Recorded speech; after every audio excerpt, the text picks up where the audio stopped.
Hey everyone, Andrew back again and welcome to another video, and for today's video I'm here to do my top 5 horror movies from 1981. Now this was pretty difficult to come up with just 5.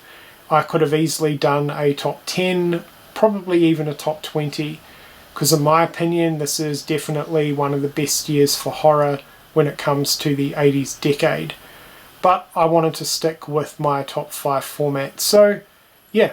Here it is, my top 5 horror movies from 1981.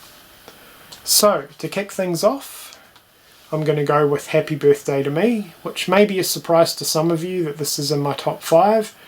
I do consider this one to be a little bit underrated, especially when it comes to a lot of other 1980s slasher films, but I really like this one, especially from a story standpoint.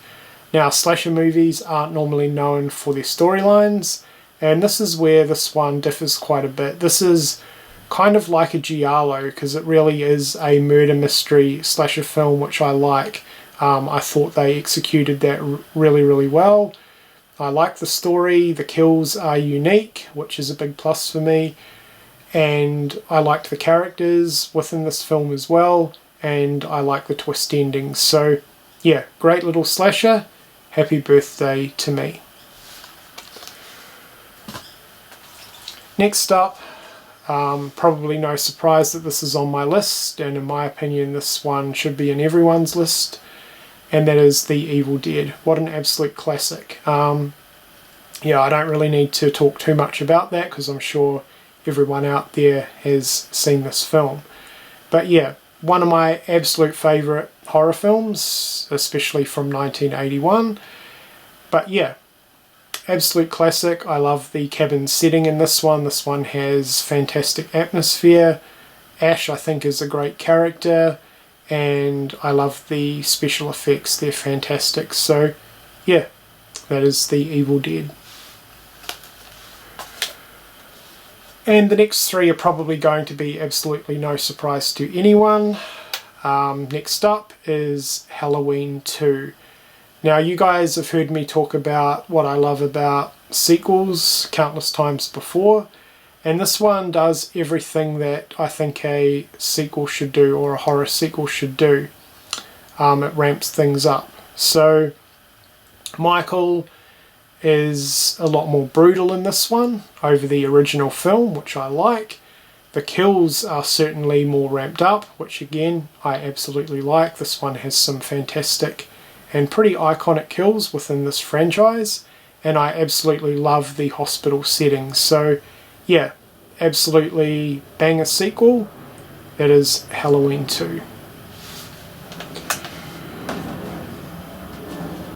The next one has always been one of my all-time favourites since getting into this genre, and that is My Bloody Valentine. Now this is pretty much my favourite standalone slasher movie from the 80s. I absolutely love this one. I love the Valentine's Day theme. I love the setting in the small mining town. Harry Warden is a awesome killer. I love the look of him a lot in this film.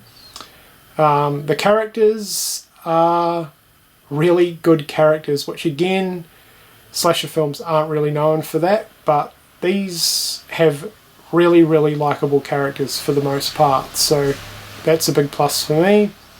And the kills are fantastic, and I especially love that there is a little bit of a signature with the killer in this too, in regards to the bloodied chocolate boxes that he leaves as little signatures after the kills. I think that's a really cool touch. So, love this film a lot. That is My Bloody Valentine. And last but certainly not least, again probably no surprise to anyone, Friday the 13th Part 2. Again, got to mention it, this one does everything that I love about horror sequels.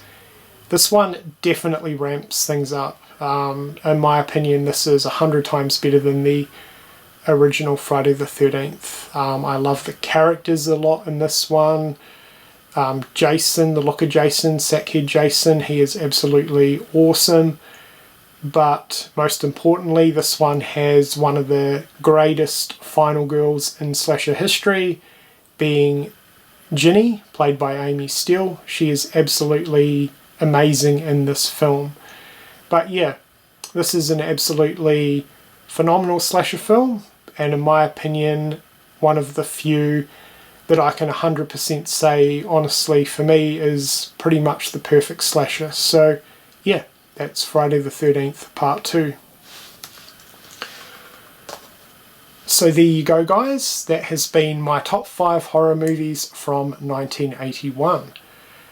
Feel free to let me know your top 5 horror films from 1981 in the comments section below, or if you guys feel like getting involved with this and doing a video response, that would be great too. But I'll leave that up to you guys. So yeah, until my next top 5, which will be my top 5 horror movies from 1982, the year that I was born. I hope you've enjoyed this video, and thank you for watching.